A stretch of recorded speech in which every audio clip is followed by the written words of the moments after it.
Hello there, and welcome to the Impact Zone podcast. We're back again to talk more TNA wrestling shenanigans. And today I want to talk about how not to debut somebody or return somebody.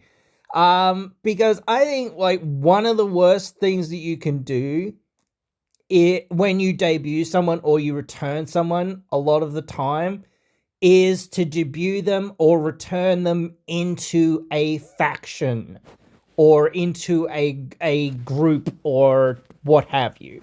Because now, a lot of the times, this has happened in a lot of places, but the only time that I kind of think you can get away with debuting or returning somebody in a tag team or in something like that, or in a situation that leads to them being in a tag team or whatever, is if they're actually a tag team, I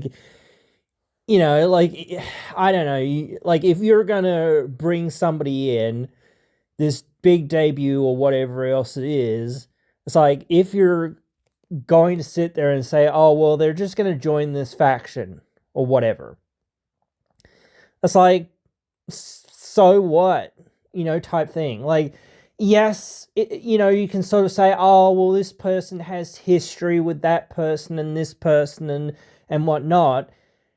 So you can kind of see where and why they might align again, or but the thing is, if you're going to debut a team like that, you should debut them all together, most of the time, or you should, if somebody is part of the team and this is their debut, they should be introduced as part of the team, not being coming out after them and saying, hey, oh, well, making it look like, oh, I'm not really part of the team, but I've been part of the team, and oh, what's that? Now I'm part of the team. It's like, what was all that for? It doesn't make any sense when you're trying to tease the fans or trying to tease people with going, oh, this guy didn't come out with these guys and he's making his debut. You can kind of do it if you're kind of saying, oh, we've brought in a mystery partner or whatever else it is, and it's this guy or whatever else it is. But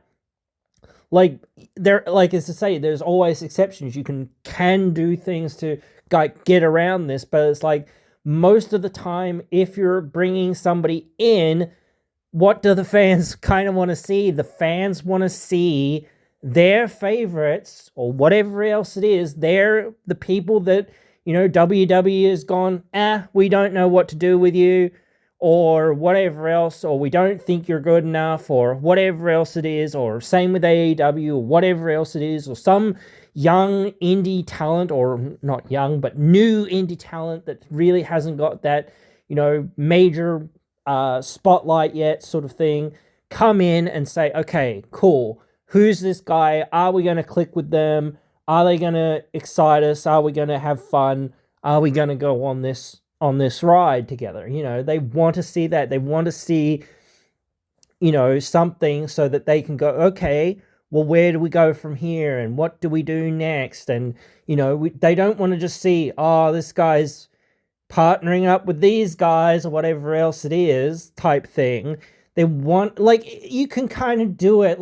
They did this with Christian Cage a few years ago, where he kind of debuted. They kind of teased him being part of a faction, the Team Canada faction that was with Jeff Jarrett. I think it was still called that, even though Jeff Jarrett was in it, and even though he was American, but he was kind of leading it and kind of having a deal and blah, blah, blah, blah, blah, all this other stuff. But anyway, still, but yeah, he was Canadian, so they were like, oh, Canadian, right in, it makes sense. So that was a sort of a tease. It wasn't like he's joining this faction. It was a storyline. It was a tease. It was like, hey, join our faction. And then it's like, oh, maybe I will, or maybe I won't type thing, almost kind of, so, yeah, I don't know. You can do that kind of thing, But whereas if you're bringing somebody out and you have a faction like um, the system, it is tough to have somebody debut and people be like, oh, cool, this new team or these new guys that are coming in or whatever else it is, or these guys that were just in WWE, and they did really drop the ball on them or whatever it was, or in AEW or whatever it was or whatnot. And it's like, okay, cool, we're going to see these guys, tear the house down and these, or this guy tear down the house or whatever else it is. They don't want to just see them go, oh, by the way, let's shake hands and be friends. What? Like, what's that? They want to see, if you've got a heel team, a heel faction, or whatever else it is, they don't want to see them just be like, oh, hi, friend, how's it going? No, they want to see them fight. They want to see these new guys come in and say, hey, we're going to take those titles from you. We're going to dominate this division because we've been treated like crap, and we can show that we're actually the best now, because no one's gonna stop us or whatever, like that whole thing. Or same thing within the singles division, like if somebody just comes in and it's just like, oh, now you're going to be part of this faction, it's like, oh, okay, great. It is okay with some people. It depends who it is. Again, there's not always a hard and fast rule with every person. But it is one of those things. It's like, well, why is this person just going to come in and go with that faction? That's where you kind of need some of this stuff of saying, hey, like it is cool to have, like, some people know, hey, this person, they had relationships, or they were friends, or they were part of this team or the Bullet Club or whatever it was, or some other faction or some other team or some other, they were in Ring of Honor together, they were here together, they were in New Japan together, they did this together, they did whatever, like they've had a lot of history. So again, like some people know that, but again, like not just saying, oh, well, the fans will know that these people have history. Some people really don't know that these people have history. That's where commentary needs to pick up and say, these men have history in Japan, and these people have history in Ring of Honor and on the Indies and such and such and such and such. You need to explain it to the people that have never, or maybe they've seen these guys, but they've never seen them together. They've never really known about their history or whatnot. You need to sell that sort of stuff. But again, yes, there's certainly people that do know all that stuff, but there's certainly, again, people that don't know all that stuff. And it does depend. Like, if somebody asks me, like, some stuff about TNA, I could tell them, like, some of the stuff that's happened in TNA, but I couldn't tell you what's happened on the Indies. And maybe I could tell you some stuff that's happened in AEW, some, not a lot, but, like, some stuff. Like, I don't pay a lot of attention to it, but I do know some stuff about it. I still know some stuff about New Japan-ish, not a huge amount, still, same thing. Same thing with WWE. I know some stuff from there, but I don't know everything from there.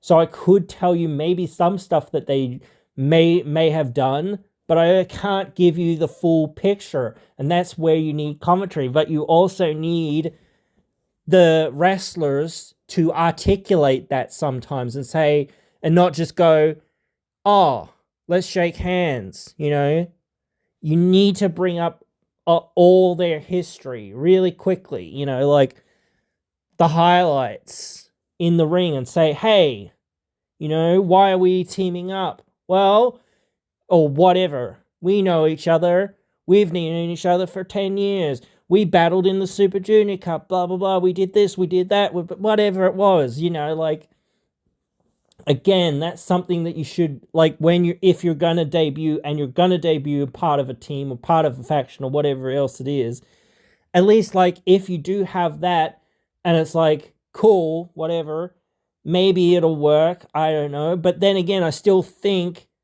like, mostly if you're going to debut, if you're going to join that team, yeah, you can start teasing that, or you can start going, okay, let's start working towards doing this, or let's start doing that, or whatever else it is.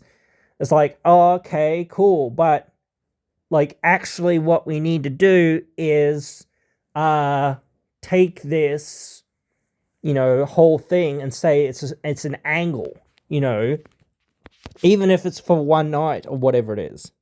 Because if you make it an angle, at least like the whole night of like, will he, won't he sort of thing, kind of, then it's like at least you've got some emotional or some kind of context for, hey, this is going to happen or it's not going to happen type thing. And most of the time it's probably going to happen, like, because like a lot of people do join the heel factions a lot of times, and it is like, oh, who could have saw this coming, type thing. But like, it's a cool thing to see when people don't, obviously. But again, it is one of those sort of tropes that people sort of fall into. And I just think it's such a bad thing to do, because if you are a person, especially like if you've been in WWE or you've been on the indies for 10, 15 years or whatever it's been, it's like, dude, how much longer is your career going to be?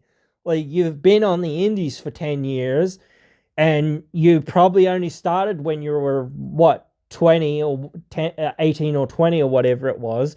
So now you're at least like 28, nearly 30. Like, if you're not at the highest level or basically near the highest level, like, i.e. being like world champion or close to being a main eventer on one of those sort of levels, it's sort of like, well, at this point, I need to take what I can get, type thing, in my opinion, at least. Take your chances and say, okay, how many more years have I got left? Maybe another 10, maybe another 15, whatever else it is. If I'm really smart and really good, maybe 20 or so years, something like that. I'll be lucky to get like most of those years. But, again, I've got to think about my health. I've got to think about where I'm at, like being safe, all this stuff, but still trying to have great matches. So I can get where you come from in saying, well, I'm a lot older now, and saying, hey, well, maybe I don't want that much pressure on myself and I don't want to be the top guy. But the thing is, it's not really about you. Like, at a certain point, if you come in somewhere and people are like, man, this guy got robbed and da-da-da-da-da-da, and what we want to see from him is one good main event run. That's what, like, they did with Nick Nemeth. They were like, this guy got, everyone, when he debuted, everyone was like, this guy got robbed in WWE. They should have, done stuff better with him. He was worthy of being the main event guy, and they wasted him for 10, 15 years or whatever it was. So now's the chance to, put him in that picture. And they did, so they did that. And then, they used him for a good 6 months in that main event picture, and, and they even before that, they used him for like a couple of months, and then, another couple of months plus 6 months or whatever it was in that main event picture, so that you could get to, the next point of seeing, okay, where are we going with this guy? What are we doing with this guy? How's he going to be our top guy? Not just because he was, misused or whatever. No, because he is one of our top guys.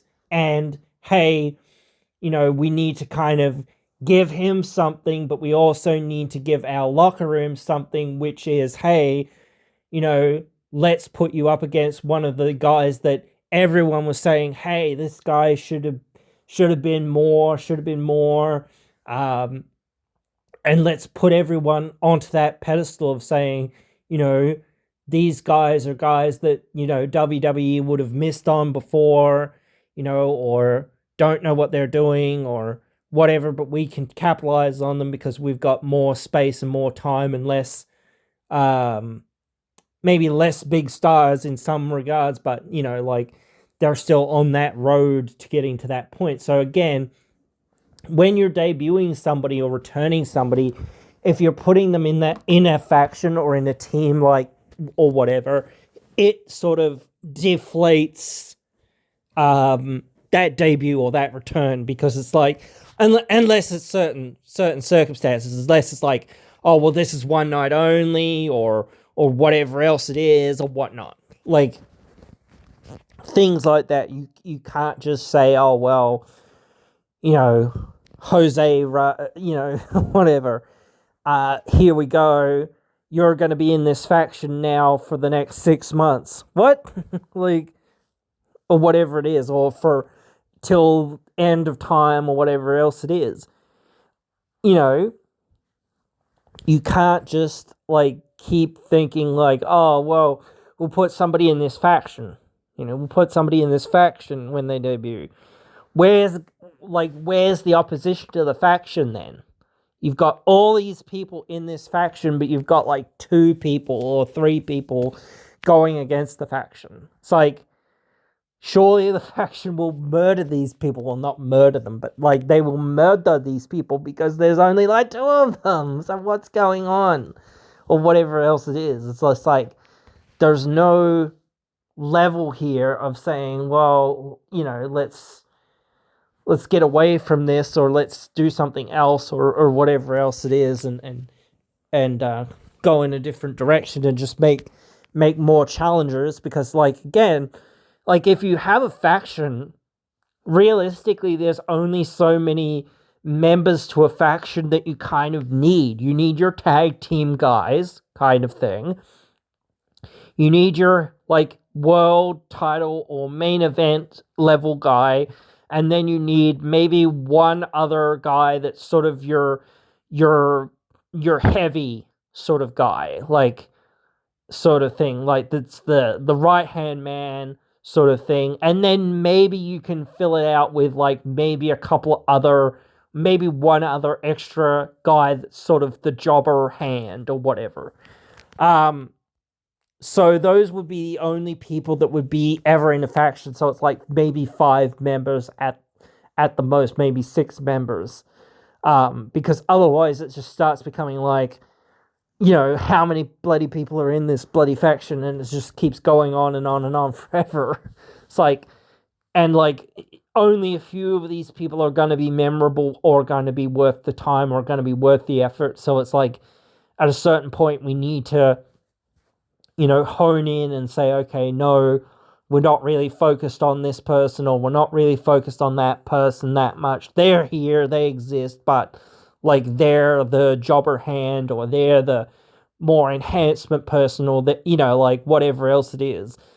And then you've got your roadblock that's sort of like, stopping you to get to the champion. They rarely, or more rarely, lose, but they do lose to the sort of top challengers that are actually going to challenge the champion. And then you've got, again, your tag team guys that are, doing the same sort of thing, sort of, and whatnot. So you get your heavy and your right-hand man and your jobber guy, and the jobber guy is always taking the pins with the right-hand man sort of remaining somewhat strong, or with the main event guy. So you can kind of tell those stories that way, saying, oh, he got beaten this tag team match, but wait a minute, he actually didn't get pinned, or whatever it was, those sorts of things. But again, yeah, I don't understand, like, it is one of those things, if you're, like, when you're playing off history and things like that, it's like, oh yeah, I understand, or I can understand this. But if you bring somebody in, like, I expect you to bring them in and be like, hey, look at our shiny new toy that's going to, hey, like, especially when you have a faction, it's like, well, what do you think they're here for? Like, again, like, especially when that faction is well established, it's like, well, they've already got all the guys and all the cogs and all the gears or whatever else it is that they kind of need in that faction, if not more. And it's like, you're going to debut them to be part of the faction instead of going against the faction when the faction's already pretty full. It's like that, or they're going to have to push somebody else kind of out of the faction or into a less relevant spot. Like, your right-hand man now might become the jobber guy, effectively. So that changes a lot of the dynamics or the debuting guy now has to become the jobbing guy, or something like that, or he actually has to go into the actual like tag team portion of things, and that doesn't work all the time. It does depend, but it's tough because it's like, well, wait a minute.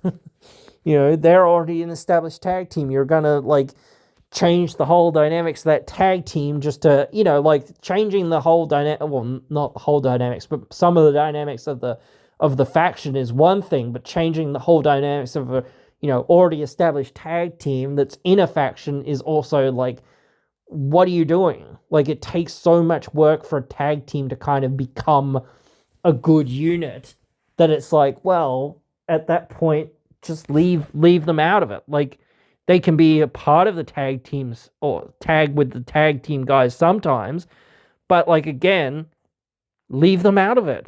Make them put them in another role. But then again, as you say, it's like not that easy to find them a good role when you've kind of filled every role. So it's like, well, now either we're not going to feature you, the new guy, or we're not going to feature one of the sort of OGs. And now that's got to start causing some friction in the team, like, or whatever else it is, because otherwise it's like, hey, wait a minute, I'm not getting my TV time anymore, like that somebody was used to. It's like, oh, whatever, they shouldn't do that or whatever, Well, yes, they should, because like, like it is real.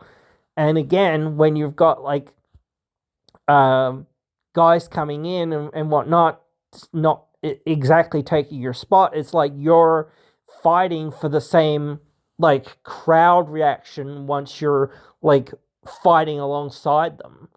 You're not kind of diametrically opposed to them again, sort of thing.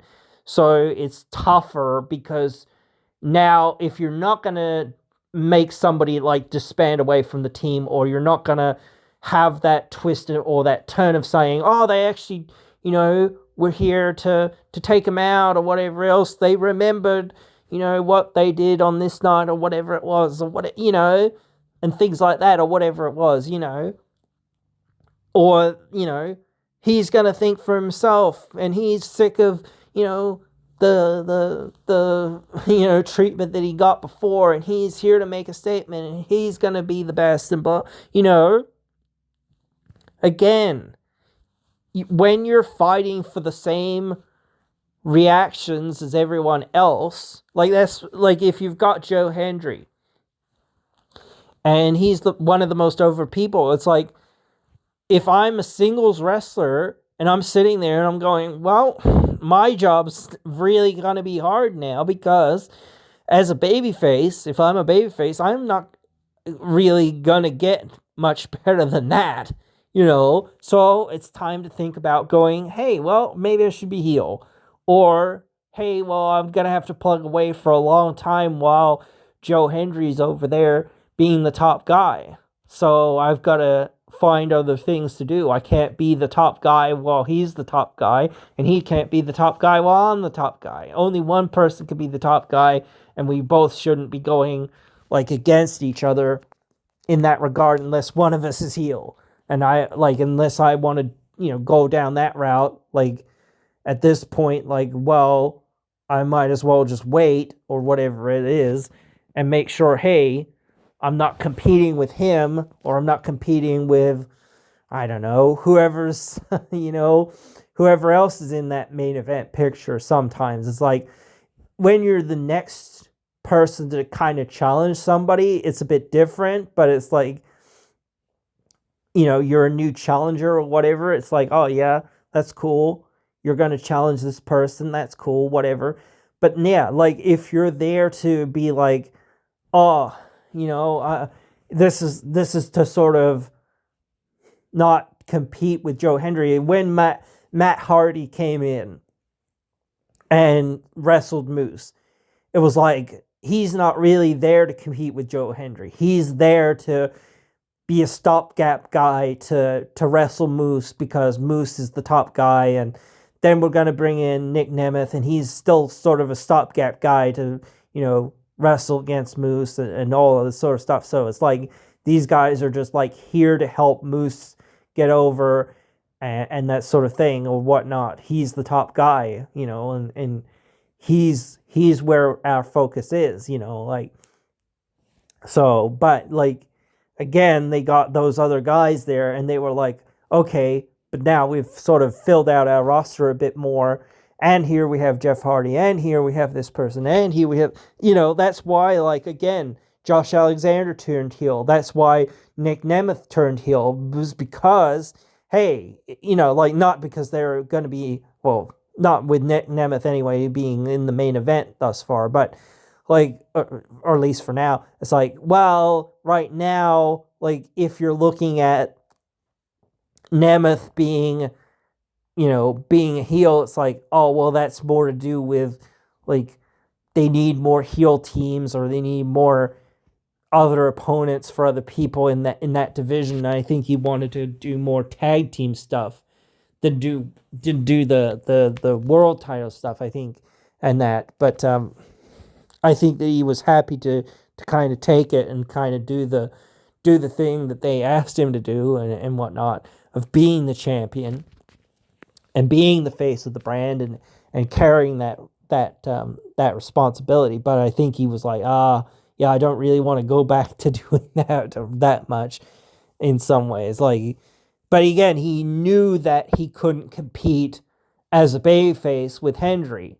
So it was like, well, it's time to change things up and go a different way. Same thing with Alexander. It was like, I ain't competing with Hendry, might as well go heel, So do something else to make sure, hey, I'm not competing for the same kind of space, because if it's like, hey, I'm competing for the same space in crowd reaction, i.e. still being a babyface, it's like, well, what am I going to do? I'm going to be sitting here and waiting for him to do his thing, or to be done with doing his thing, and he ain't going to be doing that for a few months or whatever it is, or even a year, and I'm only going to be here for 6 months or whatever it was, or a few more months. So it was like, oh, okay, well, time to do something else. Can always go back the other way, like, nothing is ever like, this is, oh, well, yeah, but like, this is forever type thing. You can never just like say, oh, I'm going to be forever a babyface, or I'm going to be forever a heel, or whatever else it is. Like, a lot of people do work better as a heel or better as a babyface, but it's sometimes like, dude, even then, time to switch it up when it gets boring, because otherwise, or after a long period of time, because like, those are some of the better heel turns, is when you don't like sort of expect it, because it's been so long, or so established that this person's been a babyface for so long, or whatever else it is. But again, it's like, the more you kind of understand it, the more you kind of get it, like, in that regard of saying, well, I gotta do what we've got to do, and this is best for business, sort of thing. You've also got to look at it from that perspective. This isn't, just me going, oh, I'm selfishly pushing myself back to the main event picture, but this gives, that person a good opponent, and gives them a good story, and gets the fans, invested in what's going to be next, and invested in this story, and invested in this match, and every moment that's sort of going to be involved in it. So it's like, yeah, okay, makes sense. Let's go. Let's do it. And you should always do that as a professional as well. Like, you shouldn't be there going, oh yeah, I'll just debut with this faction. Well, wait a minute, whoa. Have I thought about this? Why would I do that? What do the fans want? Why would they want me to join this faction? They wouldn't want me to join this faction. They would want me to go, fuck you, and I'm going to take you all down, and I'm going to win the world title, and I'm going to showcase that I'm the best in the world, and because that's what they will always want to see. They always want to see people, well, 9 times out of 10, they always want to see people being like, I want to be the best. Not just, oh, I'm going to be another cog in the wheel. Great, let's go. Like, it's like, what a letdown if somebody just comes in and is just like, yeah, I'm going to be a cog in the wheel, boy. Mid-card, here I come. Like, there's no goals.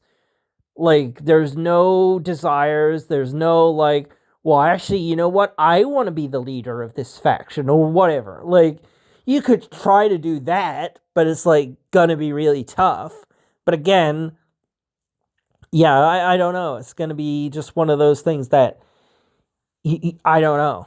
You've got to freaking think that this is the way of like, how do I get this to work? How do I get this to work? Or why would this not make any sense? Type thing. So there are so many levels on which it just doesn't make sense and it doesn't work, and it just sort of goes, well, wait a minute.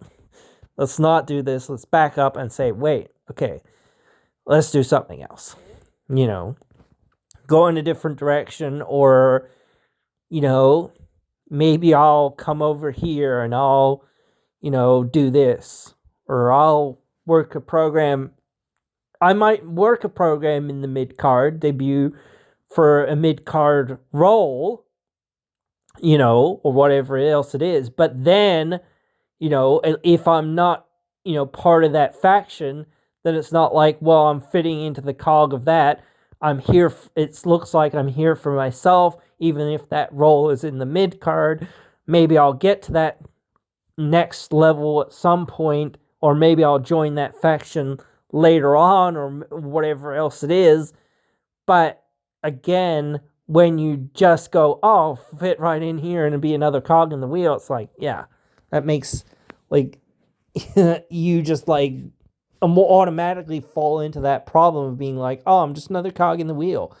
You can't be your own person. You can't be featured. You can't be, well, you can be, but you can't be featured outside of that faction and be like, oh, I'm going to be the champion. The best you can be is the mid-card guy that's kind of in the faction or whatever it is.